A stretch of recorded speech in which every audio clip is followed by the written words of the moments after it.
उसे अपने गांव से अगर अब तक कोई दिलचस्पी थी तो उसकी वजह सिवाय उसकी माँ और ससुराल के और कुछ नहीं था। यही दिलचस्पियाँ उसे 2-3 महीने बाद 1-2 दिन के लिए अमृतसर ले जाया करती थी। बसूरत दीगर उसे अपने आबाई मस्कन से कोई दिलचस्पी नहीं थी। उसने तो बहुत कोशिश की थी कि उसका बाप भी ज़मीन और घर बार फरोख्त करके दिल्ली आ जाए, जहाँ वो आसानी से अपने दोनों भाइयों के लिए अच्छी मुलाजमत का बंदोबस्त कर सकता था।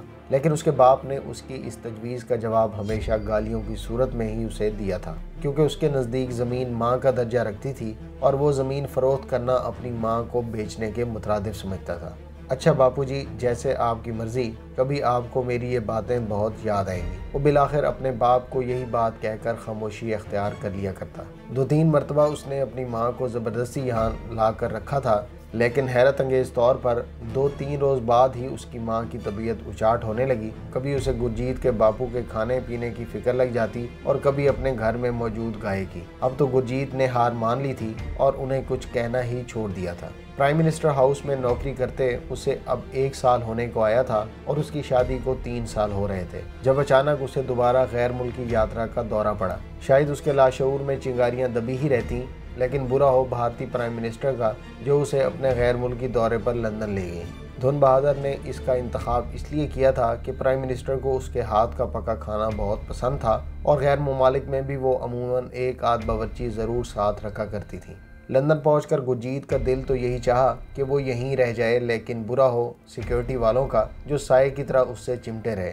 जब वो अपने एक दूर पार के रिश्तेदार से मिलने लंदन के इलाके ऑल गेट गया तो भी स्कॉटलैंड यार्ड वाले हिफाजत के लिए उसके साथ थे।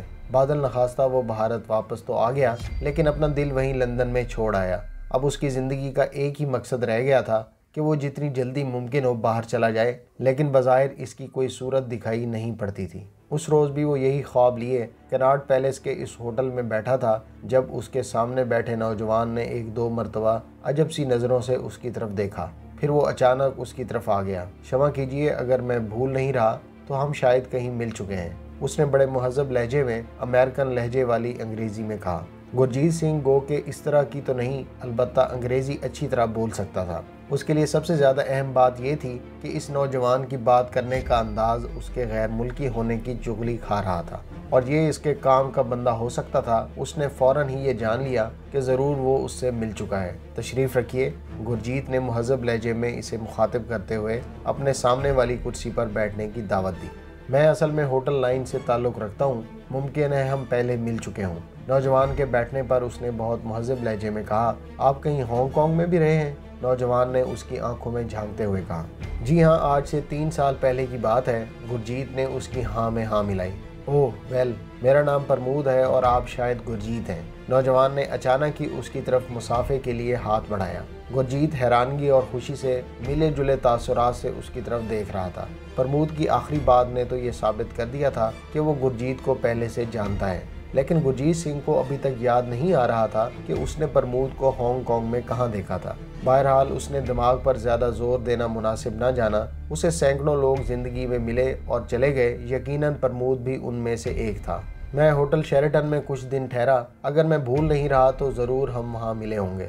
दरअसल मैं भी पंजाबी हूँ और इस हवाले से दुनिया में जहाँ कहीं कोई हम ज़बान मिल जाए तो मैं उससे फ्री हो जाता हूँ। प्रमोद इस तरह से पुरएतमाद अंदाज में बात कर रहा था कि गुरजीत सिंह तो क्या, दुनिया का कोई शख्स ही अगर उससे ना मिला होता तो ज़रूर इसकी बात को सच मानता। अब आप कहाँ रहते हैं? स्टेट्स, उसने छुड़ते ही जवाब दिया। गुरजीत अभी तक इस्तफामिया नज़रों से उसकी तरफ देख रहा था। कैलिफोर्निया बे एरिया में मेरे फादर की होटलों की एक चेन है, बस अपने ढाबे ही समझ लीजिए। साले गोरे पकोड़े और समोसे खाकर ही मस्त हो जाते हैं और हमने पकोड़े बेच बेच कर कैलिफोर्निया के 5 शहरों में 5 ढाबे बना लिए हैं, उसने हंसते हुए कहा। वेल डन, बेअख्तियार गुरजीत के मुंह से निकला। आजकल इधर आया हुआ हूँ, साला अपना कोई रिश्तेदार तो यहाँ रहा नहीं, बस मैं हूँ, चला आता हूँ कभी कभी, कुछ बिजनेस के मामलात थे, 3 साल बाद आया हूँ। उसने गुरजीत के ऑर्डर पर मंगवाई काफ़ी का घोंट हल्क में उंडेलते हुए कहा। महाराज, आप मुझे अपना बेहतरीन दोस्त पाएंगे। गुरजीत की बत्तीसी बाहर निकल पड़ी। अंधे को तो जैसे 2 आंखें मिल गई हों। हो। प्रमोद उसे पहले से जानता था, अमेरिकन था, अमेरिका में उसके बाप के 3-4 भारतीय रेस्टोरेंट थे और उसने क्या लेना था। वाहे गुरु तेरी कृपा से लगता है मेरी सुनी ही गई, उसने दिल ही दिल में कहा। वो क्यों नहीं भाई, मैं तो जिसे एक मर्तबा मिल लूँ उससे भूलता नहीं। मुझे याद है वहाँ हांगकांग में भी तुमने मुझे खास तौर से दाल सब्जी बनाकर खिलाई थी, यहाँ भी जाहिर है यही काम करते होगे। ओहो यार, मैं अपना तारुफ ही करवाए जा रहा हूँ। वैसे बाय द वे तुम क्या करते हो, कहाँ हो आजकल? प्रमोद ने उससे बेतकल्लुफी से पूछ लिया। मैं आजकल प्राइम मिनिस्टर हाउस में कुक यानी बावर्ची की जॉब कर रहा हूँ, गुरजीत ने जवाब दिया। वाह भाई वाह, फिर तो डरना ही चाहिए हम जैसे छोटे लोगों को। जाहिर है अब तो प्राइम मिनिस्टर तुम्हारे हाथ का खाना खाती होंगी, प्रमोद ने मुस्कुराते हुए कहा। अरे नहीं महाराज, सच्ची बात तो ये है कि मेरा मन यहाँ नहीं लगता। मुझे तो आज भी रह रह कर अपना वही हांगकांग वाला दौर याद आता है, गुरजीत ने बददिली से कहा। वाकई? प्रमोद ने बजाय हैरानगी से पूछा।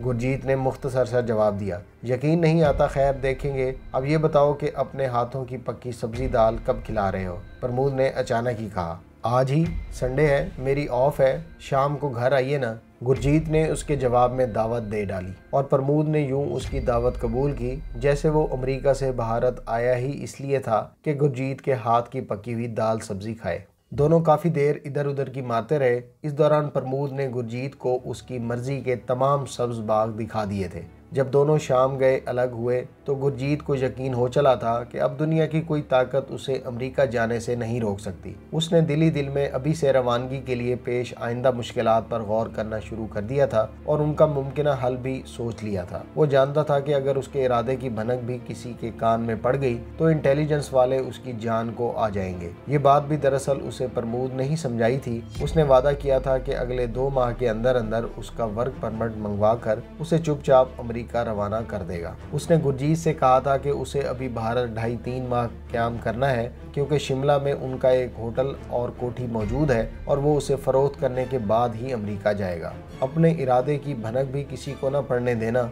मैं तो कहता हूँ अभी भाभी से भी बात ना करना, औरतें बात संभाल कर नहीं रखती। कहीं ये बात तुम्हारे घर से बाहर निकल गई तो साले सिक्योरिटी वाले तुम्हारे पीछे लग जाएंगे क्योंकि तुम एक अच्छे बावर्ची हो जिसे वो इतनी आसानी से भागने नहीं देंगे। प्रमोद ने बड़ी राजदारी से उसे समझाते हुए कहा था। आप बेफिक्र रहें वीर जी, जैसे आप कहेंगे वैसा ही करूँगा। उसने प्रमोद की हाँ में हाँ मिलाई। थोड़ी देर बाद दोनों अलग अलग हो गए। गुरजीत ने अमेरिका जाने के जोश में प्रमोद से ये तक नहीं पूछा था कि वो दिल्ली में रहता कहाँ है। अगले रोज़ एक अजियतनाक इंतज़ार के बाद प्रमोद ने उसे अपनी शक्ल दिखा ही दी। ऐन उन लम्हात में जब गुरजीत मायूस हो चला था, उसे प्रमोद अपने फ्लैट की तरफ आता दिखाई दिया तो गुरजीत करीबन भागता हुआ उसके इस्तकबाल को गया था। प्रमोद ने उसकी शक्ल पर नज़र पड़ते ही बड़े ज़ोर और गर्मजोशी से फतह बुलाई और उससे यूं बढ़कर बगलगीर हुआ जैसे दोनों जन्म जन्म से एक दूसरे के साथ रह रहे हैं। क्षमा करना वीर जी, मुझे दरअसल देर किसी और ने नहीं, इस साले मोटर वाले ने करवाई है। इसकी गाड़ी होटल से निकलने के थोड़ी देर बाद ही ख़राब हो गई और ठीक होने में 2 घंटे लग गए। जब मैंने इसे जाने के लिए कहा तो इसने मिन्नत समाजत करके मुझे रोक लिया। प्रमोद ने उसके कुछ कहने से पहले ही मैदान साफ कर लिया। वीर जी कोई बात नहीं, मुझे इल्म है, ये साले इंडिया के टैक्सी कार वाले होते ही ऐसे हैं, इसने घर में दाखिल होते ही कहा। घर पर गुरजीत ने प्रमोद का तारुफ पहले ही से अपने एक बेतकल्लुफ़ दोस्त की हैसियत से करवाया हुआ था। उसने अपनी बीवी को बताया था कि प्रमोद उसके साथ हांगकांग में काम किया करता था और दोनों एक दूसरे को अच्छी तरह जानते हैं। अब वो अमेरिका में रहता है जबकि गुरजीत यहाँ भारत में धक्के खा रहा है। उसने बतौर ख़ास प्रमोद के लिए अपने हाथ से खाना तैयार किया था। प्रमोद की ज़बान में जाने क्या जादू था कि गुरजीत से ज़्यादा अब गुरविंदर कौर उसकी गर्विदा हो रही थी। उसने अपनी चर्ब ज़बानी से गुरविंदर कौर को मुस्तकिल मुतवज्जे किए रखा। गुरजीत की बेटी बंटी तो उससे अलग ही नहीं होती थी। रात देर गए गुरजीत उसे अपनी मोटरसाइकिल पर होटल ताज महल तक छोड़ कर आया। प्रमोद ने उसे बताया था कि वो यहाँ रहता है, अलबत्ता अपना कमरा नंबर नहीं बताया था। यार मैं आजकल मैं यहाँ से चेकआउट कर जाऊँगा, साले ऊंची दुकान, फीका पकवान, कोई और अच्छा होटल देख रहा हूँ। दोनों ने अगले रोज़ शाम गए कनॉट पैलेस के उस होटल में मिलने का वादा किया था जहाँ उनकी पहली मुलाकात हुई थी। प्रमोद ने उसे कहा था कि वो आते समय अपना पासपोर्ट भी चुपके से ले आए, लेकिन अपनी बीवी को भी इस बात का पता ना चलने दें, और गुरजीत सिंह ने ऐसा ही किया। वो अपना पासपोर्ट साथ लेकर प्रमोद से मिलने चला गया। ये पासपोर्ट उसने जान से लगा कर रखा हुआ था। उसकी बीवी को भी इस बात की कानों कान खबर ना होने पाई। इस मरतबा प्रमोद उससे मिला तो उसने झटते ही कहा कि अब वो शेरेटन होटल में आ गया है। उसने अपना कमरा नंबर भी गुरजीत को बता दिया और अपना फ़ोन नंबर भी दे दिया। गुरजीत के ना करने के बावजूद आज खाने का बिल प्रमोद ने अदा किया था। उसने रुखसत करते वक्त गुरजीत को गर्मजोशी से अलविदा कहा और उसे बताया था कि अगले 3-4 रोज़ वो गुरजीत को अच्छी खबर सुनाएगा। अगले 3 रोज़ गुरजीत ने इंतज़ार की सूली पर लटक कर बिताए। तीसरे रोज़ शाम को अचानक ही प्रमोद का फ़ोन आ गया। अभी तक गुरजीत ने उसे इसलिए फ़ोन नहीं किया था कि प्रमोद ये ना सोचने लगे कि वो उससे सिर्फ अमेरिका के वीज़े के लिए ही दोस्ती कर रहा है। प्रमोद ने उसका हाल चाल दरियाफ्त करने के बाद अगले रोज़ इतवार की छुट्टी की वजह से उसे दोपहर के बाद उसी जगह मिलने को कहा था और उसके अलावा उसने फ़ोन पर और कोई बात नहीं की थी। वक्त मुकर्रर पर वो पहुंच गया। इस मरतबा प्रमोद होटल के बाहर ही उसका मुंतज़िर था। यार आज कहीं और चलते हैं, उसने बेतकल्लिफी से गुरजीत के कंधे दबाते हुए कहा। कहाँ? गुरजीत ने मोटरसाइकिल की तरफ बढ़ते हुए पूछा। कहीं भी चलो, इंडिया गेट की तरफ चलें, हमें तो कभी कभी ये जगह देखने का मौका मिलता है, जाने अब जाकर फिर भारत वापस भी आना होगा या नहीं, प्रमोद ने कहा। और दोनों गुरजीत की मोटरसाइकिल पर इंडिया गेट की तरफ चल दिए। इंडिया गेट पहुंचकर उन्होंने एक कदरे महफूज कंज तलाश कर लिया और चाय का ऑर्डर देकर वो वहीं बैठ गए। आजकल बड़ी सख्ती चल रही है, ऐसी बात नहीं कि तुम्हारा काम ना हो, लेकिन मेरी ख्वाहिश थी कि मैं अपनी मौजूदगी में ही तुम्हारा काम मुकम्मल करवा जाऊँ। तुम जब चाहो अगले 3 माह के दौरान अमेरिका आ जाओ। प्रमोद ने उसकी बीवी और बंटी समेत खैरियत दरियाफ्त करने के बाद कहा। क्या मतलब है, क्या मसला है? गुरजीत कुछ घबरा सा गया। यार मसला कोई नहीं, अगर हम कानूनी तरीके से चलें तो 1 से 3 माह का अरसा लगता है, लेकिन अगर तुम ज़रा हिम्मत करो तो अगले 1-1.5 माह ही में तुम्हारा वीज़ा लग जाएगा। प्रमोद ने उसकी आंखों में झांकते हुए कहा। वो कैसे? तुम जो भी कहो मैं तैयार हूँ। इसकी बेताबी देखी नहीं जाती थी। देखो गुरजीत सिंह, ये दुनिया मतलब की यार है। यहाँ का असूल है इस हाथ दे और उस हाथ ले। मेरे बाप का एक मिलने वाला यहाँ अमेरिकन कॉन्सुलेट में वीज़ा अफसर लगा हुआ है। मैंने उससे तुम्हारे मुतालिक बात की थी कि तुम्हारी बारी ज़रा जल्दी लगवा दे, क्योंकि बाकी तमाम ज़रूरियात मैं पूरी कर दूंगा। आजकल मेरे फादर की तरफ से तुम्हारे लिए लेटर और गारंटी वगैरह भी आ जाएगी। वो साला किसी तरह मानता ही नहीं, लेकिन फिर अचानक ही उसने मुझसे एक काम कह दिया। उसका कहना है कि अगर तुम ये काम करते रहो तो वो अगले 3 माह के अंदर तुम्हारा वर्क परमिट भी बनवा देंगे। इस तरह तुम ग्रीन कार्ड के अहल होगे और अपनी बीवी और बच्ची समेत आसानी से अमेरिका जा सकोगे, जहां तुम्हारा ये भाई तुम्हारे लिए बाकी तमाम बंदोबस्त कर देगा। प्रमोद ने जानबूझकर बात अधूरी छोड़ दी। क्या काम है वो? गुरजीत सिंह ने बड़े इश्तियाक से पूछा। मुझे तो खुद समझ नहीं आती, लेकिन उसने बताया है कि जो भी मेहमान प्राइम मिनिस्टर के साथ मीटिंग पर आते हैं उनकी फहरिस्त तुम्हारे पास किचन में भी आती है। मुझे तो खुद समझ नहीं आती, लेकिन उसने बताया है कि जो भी मेहमान प्राइम मिनिस्टर के साथ मीटिंग पर आते हैं उनकी फहरिस्त तुम्हारे पास किचन में भी आती है कि उनके पसंदीदा खाने क्या हैं, ताकि उनकी मर्जी के मुताबिक खाने तैयार किए जा सकें। क्या ऐसा होता है? प्रमोद ने बज़ाहिर बड़े ही मासूमाना अंदाज से इस तरह ये बात पूछी थी जैसे वाकई उसे किसी बात से कुछ लेना देना ना हो।